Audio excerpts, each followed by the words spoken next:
สบายดีแล้วข้าพเจ้าแล้วเท้าบุญคำมาสุรินทร์แล้วปัจจุบันก็กำลังเป็นนักศึกษาอยู่มหาลัยแห่งชาติเนาะเรียนอยู่สาขาบริษัทปีที่4แล้วปีสุดท้ายแล้ววันนี้ข้าพเจ้าจะมา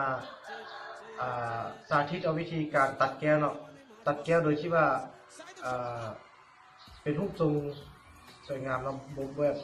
แบบบอกมุ่นมงบนอย่างเนาะแต่งให้เป็นข้างห้างแบบสวยงามเก่าเนาะแล้วทุกคนอาจจะนำไส้ที่เขาแก้วเขาตัดนี่นะเอาไปเฮ็ดกับไส้วิกไส้อย่างก็ได้เนาะเอาไป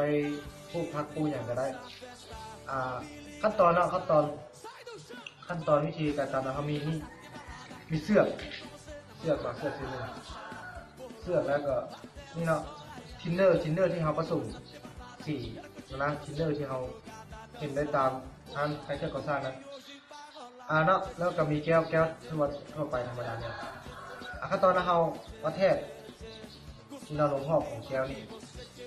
เราวัดได้ประมาณนี้ก่อนนี่เนาะนาทีหนึ่งประมาณนี้เนาะจากนั้นเอามีนี่ตัดแล้วเอามาเอา2ตัวนี้มาต่อกันต่อไป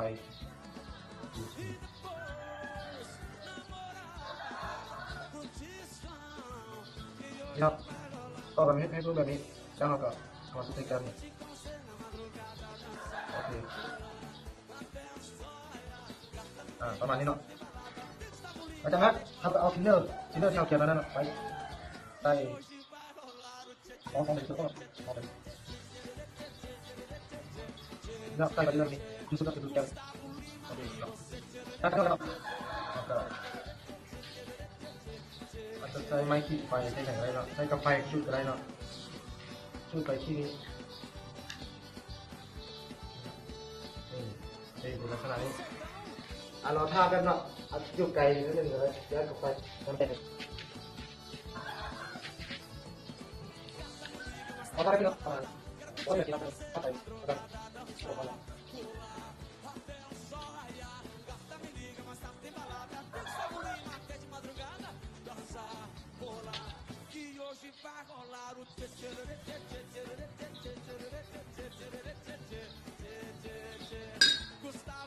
โอเคแล้ว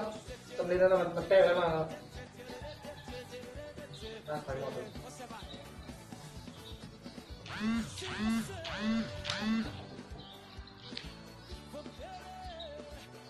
โอเคครับแก้วเราแตกเป็นสำเร็จเรียบร้อยแล้ว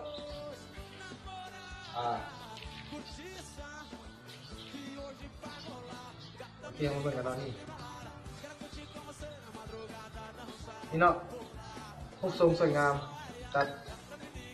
แบบบ่มีหอยขีดด้านกันเนาะได้รูปทรงแบบนี้โอเคเนาะคลิปเราก็หมดทั้งเพียงเท่านี้เนาะ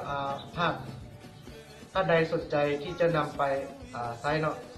ในชีวิตประจำวันหนึ่งนำแก้วไปใช้อย่างนั้นก็สามารถนำใช้วิธีนี้ได้เนาะปลอดภัยเนาะปลอดภัยแน่นอนแล้วเรามา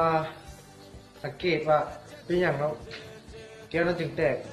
เหตุผลที่ว่าแก้วแตกนั้นเขาจะนำใช้ความร้อนความร้อนในการเผาผ่านโมเลกุลที่อยู่ในแก้วนั่นเนาะเมื่อเรารู้นะว่าโมเลกุลนั้นมันมีการเคลื่อนที่อยู่ตลอดเนาะแบบนี้เมื่อเราใช้ความร้อนในการมาช่วยเผาผ่านแล้วจะให้โมเลกุลนั้นเคลื่อนที่ไวขึ้นจนในที่สุดที่ได้นั้นแก้วนั้นสามารถแตกได้เนาะคือดังที่เราเห็นกันในคลิปเมื่อกี้เนี่ยการทดลองในเมื่อกี้นี้เนาะ